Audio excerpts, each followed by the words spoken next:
तुम्ही एखादं आंब्याचं झाड लावताय, अगदी छोटंसं लावलंय हां, मग सतत काही दिवसांनी महिन्यांनी जाऊन त्याला काढून बघणार का किती मोठं झालंय, वाढतंय की नाही वाढतंय? नाही बघत. मग आपण त्यासाठी काय करतोय? सरेंडर होतोय, म्हणजे त्याला त्याचा वेळ देतोय, बरोबर ना? ते मोठं होणार आहे, त्याला आंबे येणारच आहेत आणि आपण मग ते खाणार आहोत. तसंच आपल्या गोलसारखं सुद्धा आहे.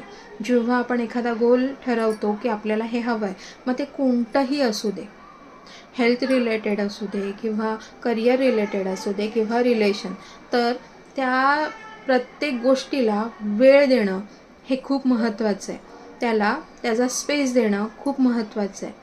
आणि त्याच्यावरती आपण करत असलेलं काम, जसं तुम्ही झाड तर लावलं, मग त्याला रोज पाणी देताय, खत घालताय, हां, त्याला कीड लागली आहे का, सगळं चेक करताय.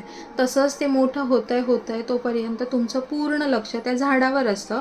तसंच आपला पण गोल आपण त्या झाडासारखाच सांभाळायचा आहे. सरेंडर होऊन, अजून का नाही झालं, आत्ता का नाही भेटत, ही एक एनर्जी स्टक करते आपल्याला पुढे जाण्यासाठी. जसं की तुम्ही ते झाड खणून पुन्हा खोदलत आणि काढलत, तर ते झाडाची वाढ होणार नाही, ती तिथे थांबेल.